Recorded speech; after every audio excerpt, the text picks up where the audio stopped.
لو أنزلنا هذا القرآن على جبل لرأيته خاشعا متصدعا من خشية الله. صدق الله العظيم. اللهم صل على محمد وعلى آل محمد وبارك وسلم. میرے بھائیوں، بزرگوں، دوستوں، امت مسلمہ کے مقدس موقعین، یہ مجلس جو منعقد ہوئی ہے یہ قرآن کی نسبت سے منعقد ہوئی ہے. یہ ایک بچی حافظ قرآن بنی ہے. قرآن مجید اس نے حفظ کیا ہے. اسی کی ہمت افزائی کے لیے، اس کو دعا دینے کے لیے یہ مجلس منعقد ہوئی ہے. یہ مجلس مقامت بہتر، مقیمت بہتر کی مترادف ہے. شاعر نے کہا علم و تہذیب و تمدن کا قرینہ ایک طرف، علم و تہذیب و تمدن کا قرینہ ایک طرف، ساری دنیا ایک طرف، شہر مدینہ ایک طرف.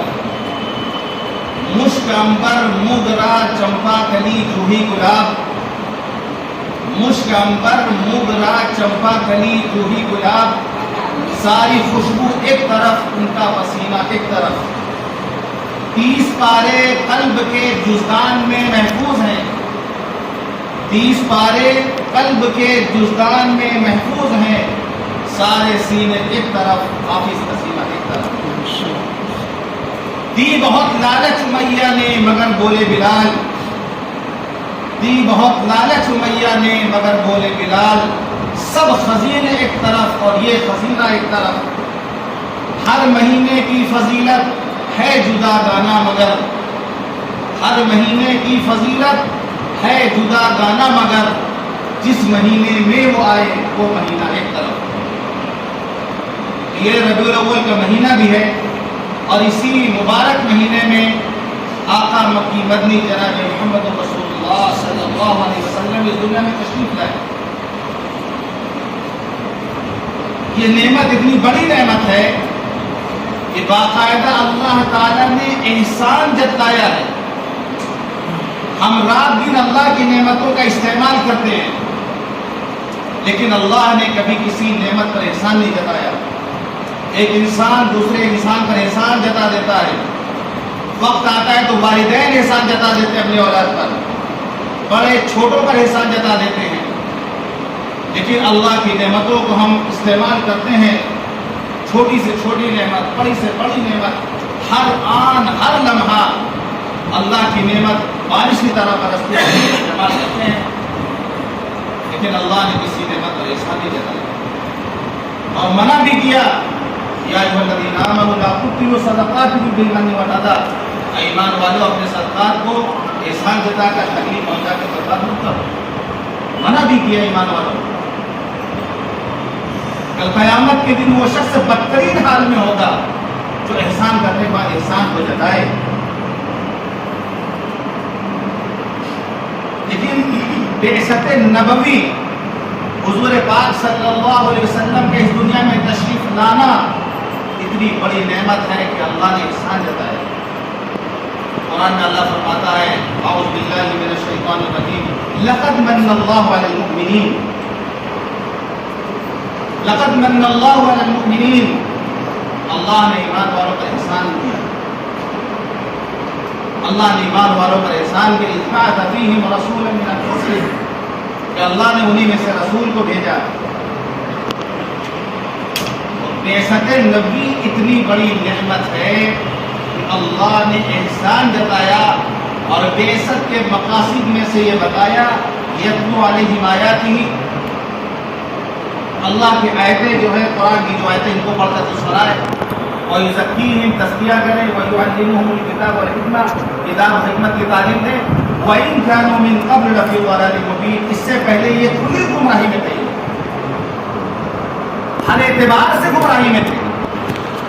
عقائد کے اعتبار سے گمراہی میں، عبادت کے اعتبار سے گمراہی میں، اخلاق کے اعتبار سے گمراہی میں، معاشرت کے اعتبار سے گمراہی میں، معاملات کے اعتبار سے گمراہی میں، ہر اعتبار سے گمراہی میں تھے۔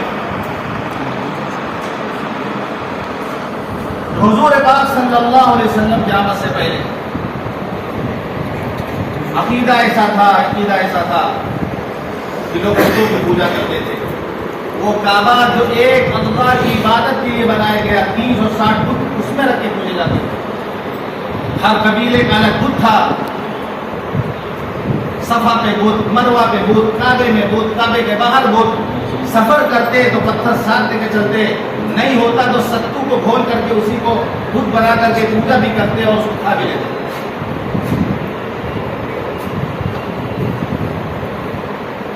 پتھروں کی پوجا کرنے والے، پتھروں کی عبادت کرنے والے، کتنی محنت کی ہوگی ان پر جناب محمد رسول اللہ صلی اللہ علیہ وسلم، کتنی محنت کی ہوگی آپ نے ان پر، اور اتنی محنت کی، ایسے مزاج کو آپ نے بدلا اور ایسا عقیدہ بنایا کہ پھر وقت آیا ہے کہ حضرت عمر رضی اللہ عنہ کعبے کا طواف کر رہے ہیں، حضرت اسود کو بوسہ دے کے چوم کے کہہ رہے ہیں میں جانتا ہوں کہ پتھر ہے، انک حجر لا تضر ولا تنفع، میں جانتا ہوں کہ پتھر ہے، نہ نفع پہنچا سکتا ہے نہ نقصان پہنچا سکتا ہے، اگر میں اپنے محبوب، اگر میں اپنے آقا جناب محمد رسول اللہ صلی اللہ علیہ وسلم کو تجھے چومتے ہوئے نہ دیکھتا تو میں تجھے کبھی نہیں چومتا۔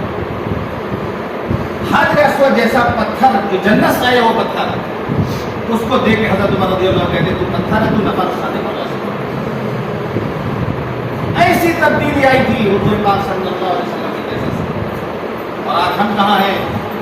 آج یہ زگر اسٹریٹ میں جو پتھر بیچتے ہیں، نٹ کا جو کام کرتے ہیں، خواص بتاتے، باقاعدہ پتھروں کے خواص بتاتے، پتھروں کے خواص، اس پتھر سے یہ ہوتا ہے، اس پتھر سے ہوتا ہے۔ عقیدہ جو ہوتا ہے، مسلمان عقیدہ رکھتے ہیں کہ پتھروں سے کچھ ہوتا ہے، کچھ پہلے سے کچھ ہوتا ہے۔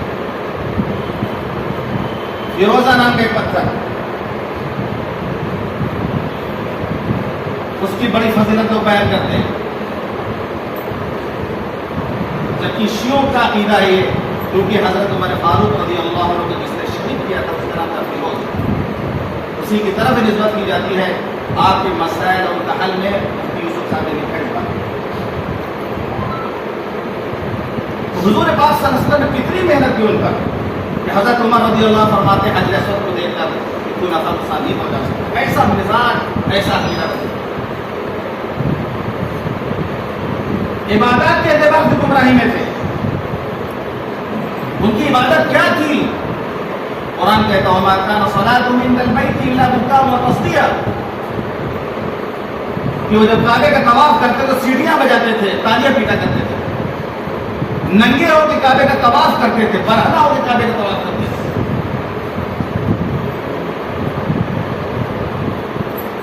سیٹی بجاتے تھے، تماشا جس طرح ہوتا تماشا، تالیاں پیٹتا جسے آپ دیکھیں، ڈیروں کے میلے ڈیرے میں جا کے آپ دیکھیں، ان کی عبادت گاہوں میں جا کے آپ دیکھیں، تالیاں بجا رہے ہیں، سیٹی بجا رہے ہیں، اور کیا کیا بجا رہے ہیں، کوئی سکون نہیں، کوئی اطمینان نہیں۔ لیکن نبی صلی اللہ علیہ وسلم نے جب ان قلوب پر محنت کی تو ایسا معاشرہ وجود میں آیا، ایسی تبدیلی آئی کہ قسم خدا کی جب وہ نماز میں کھڑے ہوتے تھے تو ایسے ساکن، ایسے اطمینان کے ساتھ کھڑے ہوتے تھے، کتابوں میں آتا ہے پرندے درخت کا ترس سمجھ کر دونوں بیٹھ جایا کرتے تھے، تیر لگتا تھا تو حرکت نہیں کرتے تھے، وہ قرآن پڑھنے میں جو مزہ ان کو آتا تھا، جو مزہ ان کو ملتا تھا، اس کو چھوڑنا نہیں چاہتے تھے۔ تیر لگ رہا بدن پہ وہ پتہ نہیں، ایسا اطمینان، ایسی تبدیلی ان کے اندر آئی، ایسا سکون ان کے اندر آیا۔ کانوا رہبانا فی اللیل وفرسانا فی النہار، رات کی عبادت گزار، دن کے شہ سوار، ایسا معاشرہ وجود تھا۔ معاملات ان کے ایسے تھے، چوری ڈکیتی، شراب جوا، کون سی گندی عادت ایسی تھی جو ان میں نہ ہو، کون سی ایسی گندی عادت؟ یتیموں کا مال وہ کھا جاتے تھے، بیواؤں کا مال وہ کھا جاتے تھے، عورتوں کو جوئے میں ہار جایا کرتے تھے، فوج عورتوں کا کوئی مقام نہیں تھا، بیٹی پیدا ہوتی تھی زندہ درگور کر دیا کرتے تھے، اس کو زندہ گاڑ دیا کرتے تھے. وہ جگہ موجود، ابھی بھی موجود ہے سعودی عرب میں. وہ جگہ آج خیر کے سامنے ایک کھلی ہے، پل ہے، وہاں تو جگہ چھوڑ دیا گئی ہے کر کے جہاں چھوڑ رہے تھے وہ گاڑا کر رہے تھے.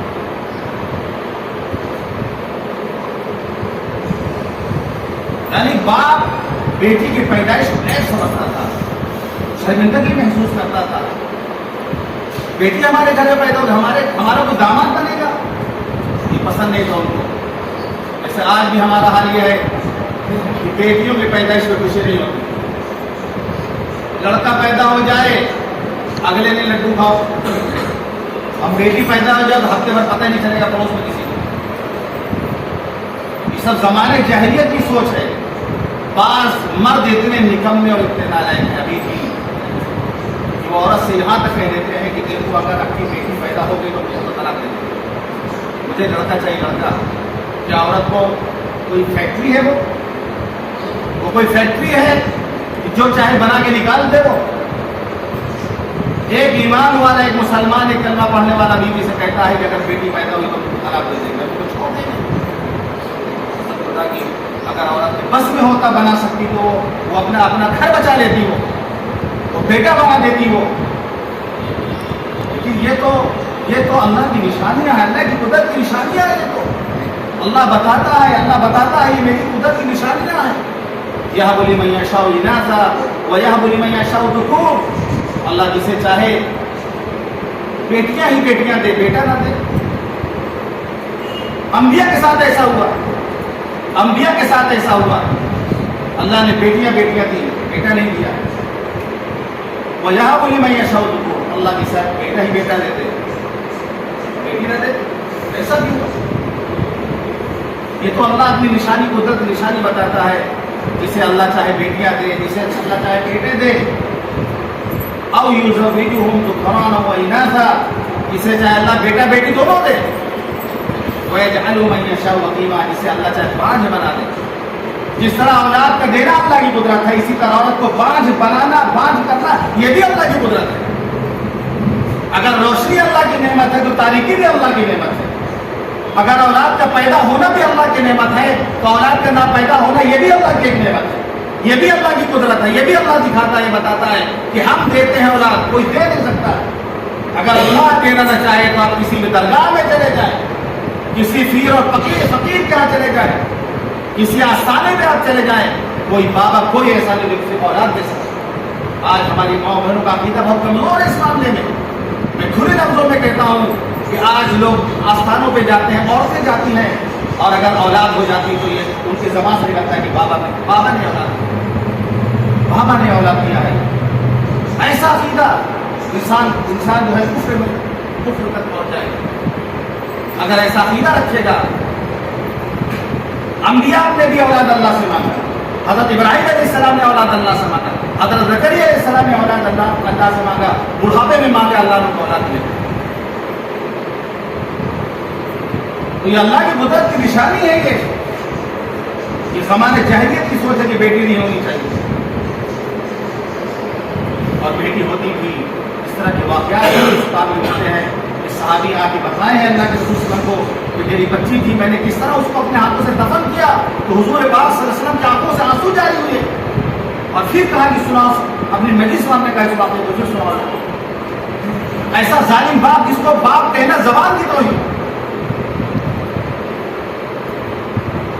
بچیوں کو زندہ گاڑتے کیا منظر رہا ہوگا کہ گڑا کھول کر سانس لیتی ہوئی بچی کو اپنے ہاتھوں سے زندہ گاڑ دینا، وہ بھی ایک باپ اپنے جگر کے ٹکڑے کو گاڑ دے اپنے ہاتھوں سے. کہاں معاشرہ ہوگا؟ کس حال میں معاشرہ ہوگا؟ کتنی محنت کی ہوگی حضور پاک صلی اللہ علیہ وسلم نے اس معاشرے کو. آپ نے بیٹیوں کی فضائل بیان کیا. آپ نے من عاد جاریتین حتی تبلغا جاء یوم القیامت انا وهو تحت وضم اصابعه. آپ نے فرمایا جس کی دو بیٹیاں ہوں اور ان کی پرورش کرے، ان کی اچھی تربیت کر، ان کی پرورش کرے، کل قیامت کے دن وہ اس حال میں آئے گا ہم اور وہ قیامت میں اس طرح قریب ہوں گے جیسے دو انگلیوں کو ملا کے آپ نے دکھایا کہ جیسے دو انگلیاں قریب ہیں اسی طرح وہ قریب. آپ نے فرمایا جس کی 3 بیٹیاں ہوں ان کی تربیت کرے. یہ بیٹیاں کل قیامت میں یہ جہنم کے لیے ڈھال بن جائیں گی، آڑ بن جائیں گی. بیٹیوں کے فضائل آپ نے بیان کیے تو ایسا معاشرہ وجود میں آیا تو مرد القضاء تو حضور پاک صلی اللہ علیہ وسلم تشریف لے گئے اور واپس تشریف لا رہے تو حضرت حمزہ رضی اللہ عنہ کی بیٹی حضرت امامہ وہ روتی ہوئی حضور پاک کی چچا چچا کہہ کر جا کے حضور پاک صلی اللہ علیہ وسلم کے پاس، والد شہید ہو چکے تو وہاں تربیت کا مسئلہ تھا، پالنے کا مسئلہ تھا، کہاں بیٹی کو اپنی بیٹی کو لوگ زندہ ڈال دیا کرتے تھے، کہاں دوسری کی بیٹی ہے، دوسری کی بیٹی ہے، حضرت علی رضی اللہ عنہ اللہ کے رسول اس کو ہم کو دے دیں، ہم اس کی پرورش کریں گے کیونکہ ہماری بھتیجی ہمارے بھائی کی بیٹی، ہم اس کی پرورش کریں گے۔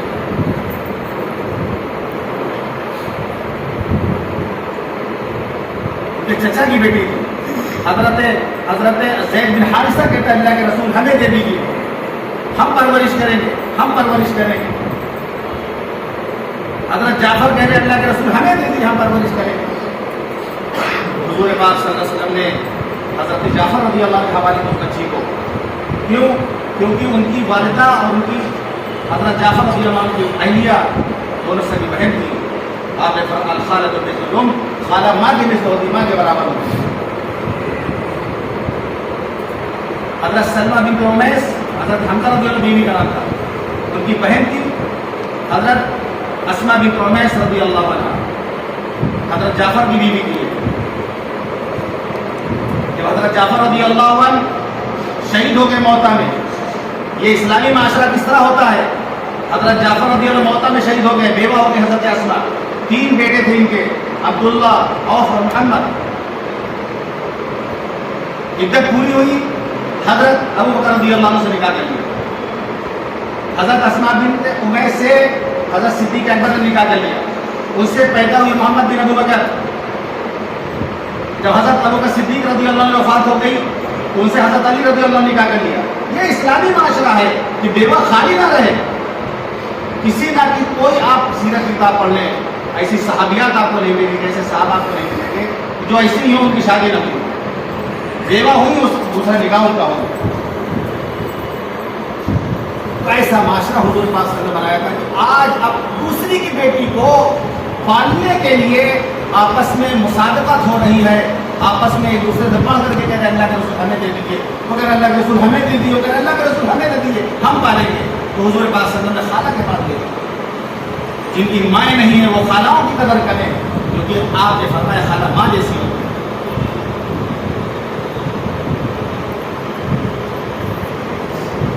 معاملہ ایسے جھوٹ عام، رشوت عام، سودی بازار چلا کرتے تھے۔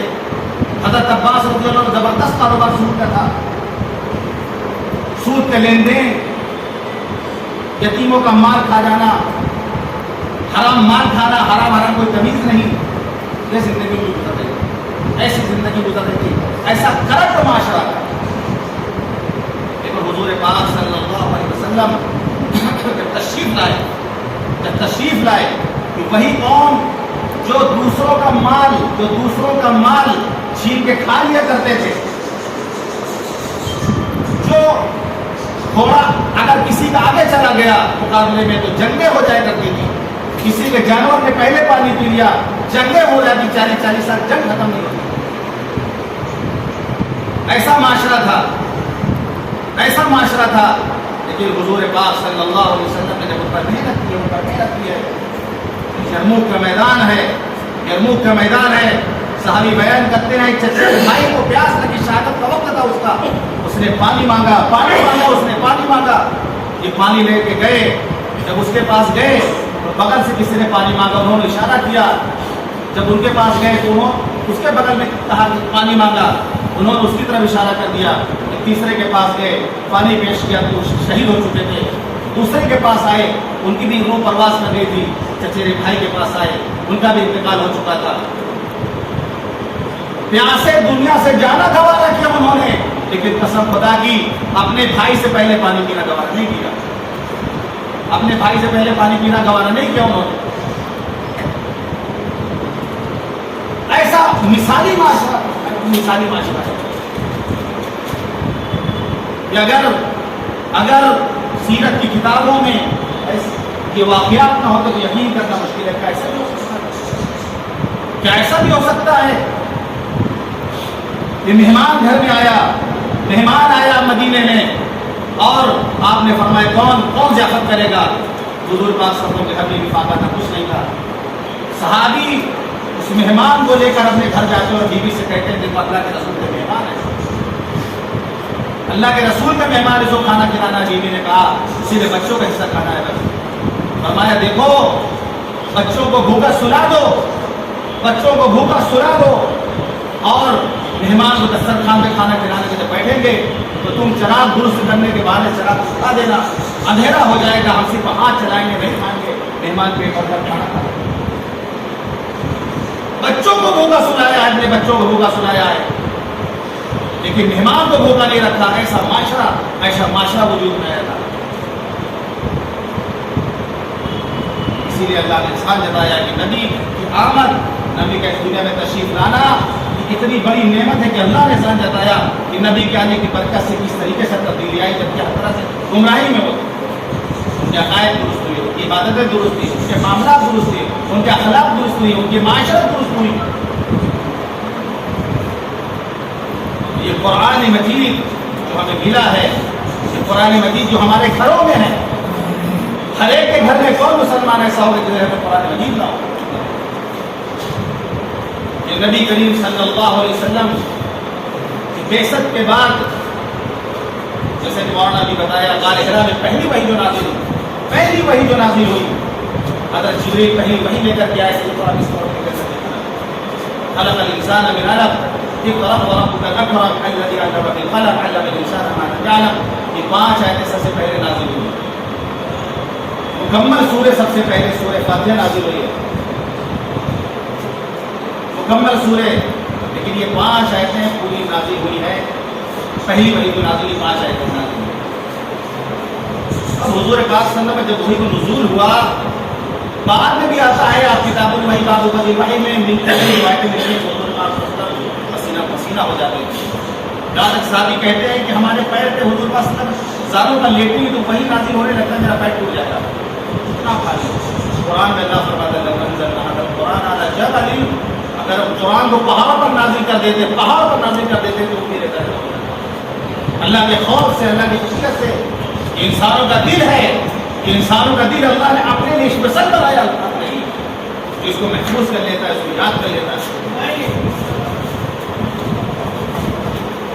اور جو یاد کر لیا تو آپ جو قرآن بن گیا، قسم خدا کہ اس کی دنیا بھی بن گئی، اس کی آخرت بن گئی۔ بہت ہی خوش قسمت ہے والدین، بہت ہی خوش قسمت ہے والدین۔ میں مبارکباد دیتا ہوں اس طالبہ، اس بچی کے والدین کو میں مبارکباد دیتا ہوں، اس بچی کو میں مبارکباد دیتا ہوں، ان کے گھر والوں کو میں مبارکباد دیتا ہوں۔ بچی حافظ قرآن دی، اس کی بھی کتنی محنتیں ہوتی ہیں، ہمارا ایک بچی حافظ قرآن بنتی ہے، کتنی محنتیں اس کے پیچھے ہوتی ہیں، استاد رات دن محنت کرتا ہے اس کے لیے، والدین اس کو وقت پر بھیجتے ہیں، بچی کتنا محنت کرتی ہے، بچہ کتنا محنت کرتا ہے، کتنی محنتیں شامل ہوتی ہیں، تب یہ حافظ قرآن بنتا ہے۔ ہم حافظ قرآن سے محبت کرنے والے بنے، ان کی قدر کرنے والے بنے، ان کی عزت کرنے والے بنے۔ مدینے میں جنت البقیع قبرستان ہے، وہاں پر ترجمان السنہ ایک حدیث کی کتاب ہے، اس کے مصنف مولانا بدر عالم میرٹھی رحمۃ اللہ علیہ فرماتے ہیں، وہاں کا اصول یہ ہے کہ 2-3 سال کے بعد قبر کو بدل دیا جاتا ہے، دوسرے مردوں کو دفن کیا جاتا ہے۔ جب ان کی قبروں کو پرانی ہونے کے بعد جب کھودا کے نکالا گیا تو دیکھا کہ جثته لم تتغیر وکفنه لم یبلا، ان کا کفن بھی تر و تازہ کوئی پرانا نہیں ہوا، ان کی جو نعش تھی اس میں بھی کوئی تبدیلی پیدا نہیں ہوئی۔ حیران ہے کہ کفن کو پھر مٹی ڈال دی گئی۔ پھر ان کے بیٹے سے آگے پوچھا گیا کہ آپ کے والد کا کیا عمل تھا کہ اللہ نے ان کے جو ہے کفن کو محفوظ رکھا، اللہ نے ان کے جسم کو محفوظ رکھا۔ ان کے بیٹے نے کہا کہ میرے والد صاحب کبھی کسی حافظ قرآن کی طرف پیر نہیں پھیلاتے، فرماتے تھے جس طرح قرآن کی طرف پیر پھیلانا بے ادبی ہے، اسی طرح حافظ قرآن کی طرف بھی پیر پھیلانا بے ادبی ہے، کیونکہ اس کے سینے میں بھی قرآن ہے۔ اسی قدر والی کی وجہ سے اللہ نے ان کے لاش کو کفن کے ساتھ میں یقین مان لیجیے یقینی طور پر میں کہہ رہا ہوں، مان لیجیے کہ حافظ قرآن باپ کی لاش نہیں کھڑے گی۔ آپ کا کلکتہ گواہ ہے، آپ کا ایک شہر گواہ ہے، مانی طلب پرستان ہے، حافظ جمال الدین کے مزار ہے اس میں، قبر حافظ جمال الدین، وہ جہاں سیکنڈ اسٹریٹ میں جہاں پر رائل انڈیا میں جو کھانا کھاتے ہیں اس کے بغل میں ایک مسجد حافظ جمال الدین کی مسجد ہے، وہی حافظ جمال الدین۔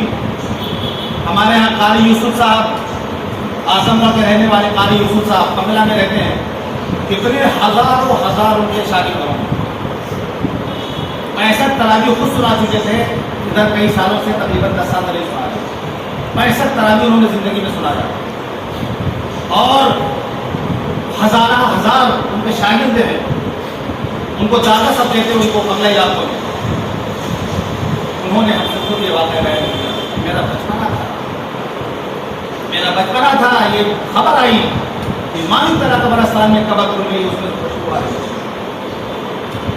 اور قبر کی حافظ جمال الدین کی، پہلے کہ میں بھی اس کو دیکھنے کے لیے میرا بچپنا تھا، میں نے جا کے دیکھا تو کفن بھی تر و تازہ تھا، جسم بھی تر و تازہ تھا، قسم خدا کی اسی دن مجھے یقین ہو گیا کہ حافظ قرآن کی لاش سوتی نہیں ہے، میں نے اسی دن عہد کیا کہ میں حافظ قرآن بنا، اور قاری صاحب پھر حافظ قرآن بھی بنے اور ہزاروں حافظ قرآن تیار کیے، ایسی خدمت انہوں نے کری، ابھی حیات سے ہے وہ، ابھی زندہ ہے وہ، آپ کے شہر میں یہ واقعہ ہوا ہے، حافظ قرآن کی لاش محفوظ آنکھوں سے لوگوں نے محفوظ ہے، یقین رکھیں کہ حافظ قرآن بہانا ہوگا، اللہ اس کے جسم کی حفاظت کرے گا، اللہ اس کی قبر کی حفاظت کرے گا، جب اللہ اس کی دنیا کی حفاظت کرے گا تو اللہ آخرت میں بھی اس کی حفاظت کرے گا، جہنم سے اللہ اس کی حفاظت کرے گا۔ حضرت مولانا ابرار الحق صاحب رحمۃ اللہ علیہ فرماتے تھے کہ حافظ قرآن کا عمل کو قیامت کے دن 11 پاسپورٹ دیا جائے گا، اس طریقے سے پاسپورٹ ہوتا ہے ایک ملک سے دوسرے ملک جانے کے لیے، فرماتے تھے 11 پاسپورٹ اس کو دیا جائے گا، ایک پاسپورٹ سے وہ خود جائے گا، 10 پاسپورٹ اس کے پاس ہوگا، اس کے ذریعے سے وہ دوسروں کو اپنے ساتھ لے جائے گا۔ جب ہم محبت کریں گے، ان سے اچھے تعلقات رکھیں گے تو قیامت کے جو حافظ ہونے جائیں گے، 11 پاسپورٹ ملے گا، ایک سے خود جائے گا، 10 کو اپنے ساتھ لے کے جائے گا، اپنے رشتے داروں کو لے کے جائے گا، والدین کو لے کے جائے گا۔ یہ بہت بڑی نعمت ہے، قرآن کا یاد ہو جانا بہت بڑی نعمت ہے، بہت شرف کی بات ہے۔ میرا بیٹا جس دن حافظ قرآن ہوا، میں نے اس سے کہا کہ بیٹا دیکھو، حافظ میں نے تم کو اپنے لیے بنایا، تم جو پڑھنا چاہو پڑھو تم، لیکن حافظ میں نے تم کو اپنے لیے بنایا ہے کہ میں دنیا سے کل چلا جاؤں گا تو مجھے قرآن پڑھ کر بخشو گے، اس لیے میں نے قرآن بنایا۔ حافظ قرآن اپنے لیے بنایا، جو بننا چاہو تم بنو، اسلام منع نہیں کرتا، تم شوق سے کالج میں پڑھو، مارکیٹ میں پھولو، جائز غباروں میں وہ چرخ پہ جھولو، بڑے سخن بندے عاجز کا رہے یار، اللہ کو اپنے ترقی کرنے سے اسلام نے منع نہیں کیا، اب جتنا ترقی کر سکتے کریں، لیکن اللہ کو اپنی حقیقت پر بولے آپ ایک صاحب ایمان ہیں، آپ جہاں ایک مسلمان بن کر کے رہیں، جئیں تو مسلمان بن کر کے جئیں، دنیا سے جاتے ایمان کے ساتھ جائیں۔ قرآن میں اللہ کہتا ولا تموتن الا وانتم مسلمون، تمہاری موت ہے مگر اس حال میں کہ تم مسلمان بن کر کے، کوئی مرد ہو یا عورت، ہر ایک سے کہا گیا ہے تمہاری موت نہ آئے مگر اس حال میں کہ تم مسلمان بن کر دنیا۔ سب سے بڑی کامیابی یہی ہے کہ آپ ایمان کے ساتھ دنیا سے جائیں۔ من عمل صالحا من ذکر او انثى وهو مؤمن فلنحيينه حياة طيبة، جو مرد عورت نیک عمل کرے، اللہ فرماتا وعدہ کرتا ہے ہم ضرور اس کو اچھی زندگی گزاروائیں گے، حیات طیبہ اس کو عطا کریں گے، نیک عمل کرے گا، نیک بنے گا، چاہے مرد ہو من ذکر او انثى، چاہے مرد ہو یا عورت۔ قرآن میں آتے ہیں المسلمین والمسلمات والمؤمنین والمؤمنات والقانتین والقانتات، آپ مردوں کے ساتھ عورتوں کو دیکھیں گے، مسلمان مرد ہیں، مسلمان عورتیں، مومن مرد ہیں، مومن عورتیں، زکات دینے والے مرد، زکات دینے والی عورتیں، روزہ رکھنے والے مرد، روزہ رکھنے والی عورتیں، تذکرہ ہے سر۔ عورتیں بھی احکام میں مکلف ہے، اسلامی احکام میں مکلف ہے عورتیں۔ عام طور پہ مردوں کے لیے تو بیان جمعہ میں ہو جاتا ہے، وہ سن لیتے ہیں، عورتوں میں بیان نہیں ہو پاتا ہے۔ ماشاءاللہ ہمارے مفتی عبدالسلام صاحب کو اللہ صحت و تندرستی عطا فرمائے، بڑی محنت کرتے ہیں، یہ ہر ایک طریقے سے محنت کرتے ہیں، مکاتبیہ چلاتے ہیں، جن کی محبت ہے کہ جو ہم دور سے ان کے پاس آ گئے، جبکہ میں کوئی اسٹیج کا ان بھی نہیں ہوں، میں اسٹیج پہ تقریب جلسے میں نہیں جاتا ہوں، میں جمعے میں بیان کر لیتا ہوں تھوڑا بہت۔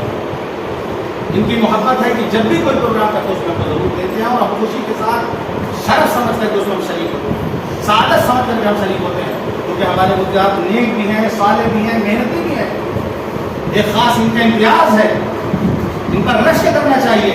اللہ اس دین کا بہت کام لے رہا ہے. لڑکوں کے لیے بھی محنت کر رہے ہیں, بچیوں کے لیے بھی انہوں نے قائم کیا, اور پھر عورتوں کے لیے ہفتہ واری, اور ہفتہ واری ہوتا ماہانہ جو ہے پروگرام ہوتا عورتوں کو, اس میں کسی خاص آدمی کو بلایا جاتا ہے, بیان ہوتا ہے, ورنہ تو عورتوں میں بیان نہیں ہو پاتا. عورتیں دور رہتی ہیں, مرد لوگ سنتے ہیں, عورتیں نہیں سن پاتی ہیں.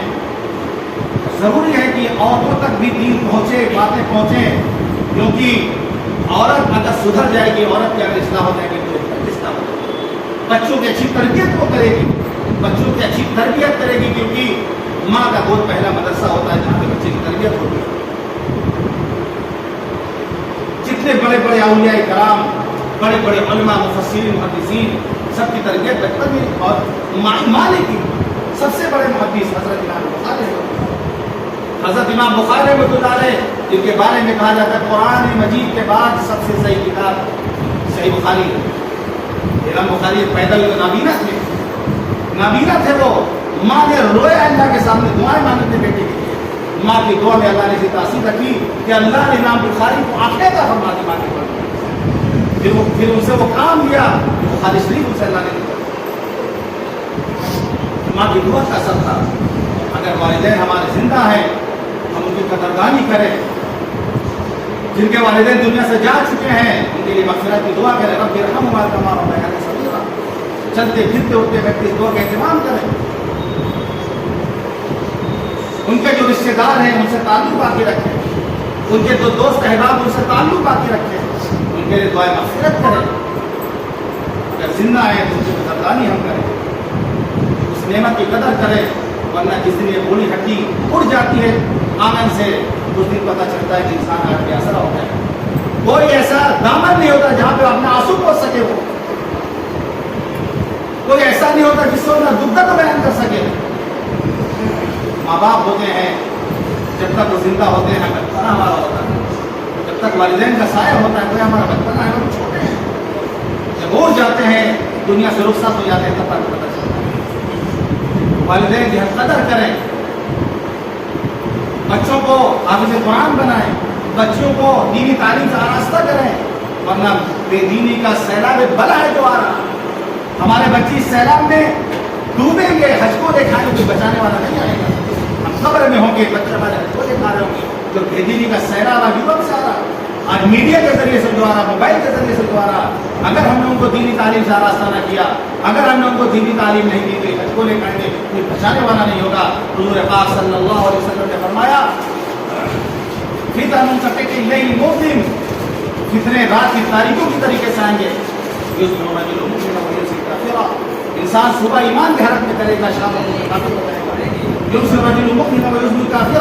شام کو ایمان کی حالت میں ہوگا, صبح ہو تو کافر ہو جائے گا.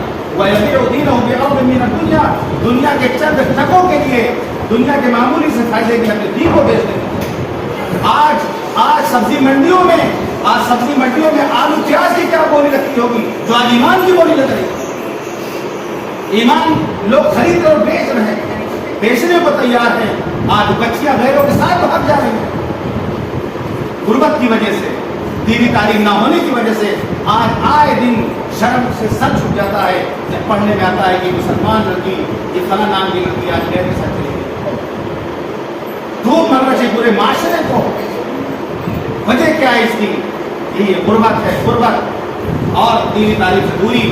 ان کو کبھی نہیں بتایا گیا, ایمان کے فضائل نہیں بتائے گئے, ایمان کی قیمت نہیں بتائی گئی, ایمان کا مقام مرتبہ انہیں نہیں بتایا گیا. وہ معمولی چیز سمجھتے ہیں, کیونکہ اسکولوں میں وہی چیز ان کو بتایا جاتا ہے.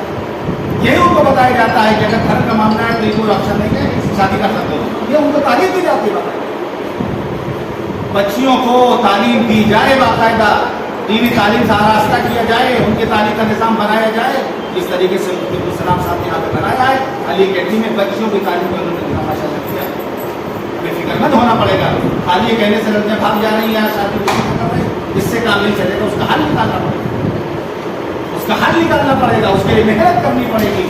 ہر ایک مسلمان کی ذمہ داری ہے, ہر ایک صاحب ایمان کی ذمہ داری ہے کہ اس کی طرف وہ توجہ دے.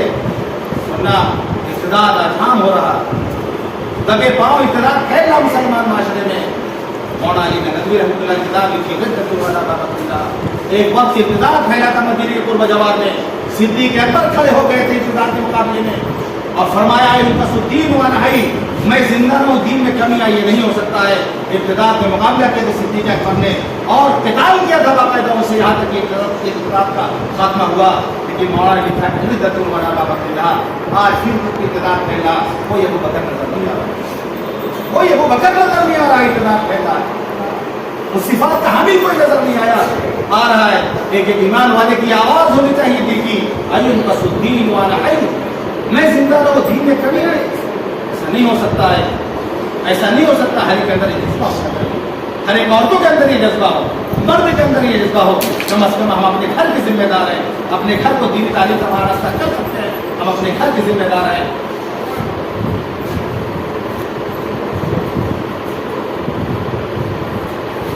ضرورت اس بات کی ہے کہ ہم جس طرح لڑکوں کے بارے میں دینی تعلیم کی فکر مند ہیں، اسی طریقے سے ہم بچوں کے لیے بھی فکر مند ہوں، علماء بھی فکر مند ہوں، عوام بھی فکر مند ہو، تب جا کے یہ چیز ختم ہوگی۔ ورنہ بھی گمراہی تو بڑھتی جائے گی اس طریقے سے۔ اگر ہم نے آلات پہ چھوڑ دیا تو ہمارے بچے کہاں جائیں گے کچھ پتہ نہیں، کہاں پہنچیں گے کچھ پتہ نہیں، کس حال میں زندگی کا کچھ پتہ نہیں، ہم کب رہے ہوں گے کب تک ہماری ناپی رہ جائے۔ سوال ہم سے ہوگا، بچوں کی بھی سوال ہوگا، ہم سے بھی سوال ہوگا۔ کلکم مسئول مسئول عن رعیتی، کلکم راع و کلکم مسئول عن رعیتی۔ آپ نے فرمایا تم میں سے ہر ایک ذمہ دار ہے، قیامت کے دن سے اس کی ذمہ داری کے بارے میں سوال کیا جائے گا۔ ہم میں سے ہر ایک سے سوال کیا جائے گا، عورتوں سے سوال کیا جائے گا، مردوں سے سوال کیا جائے گا، ہر ایک ذمہ دار اس کی ذمہ داری کے بارے میں سوال کیا جائے گا۔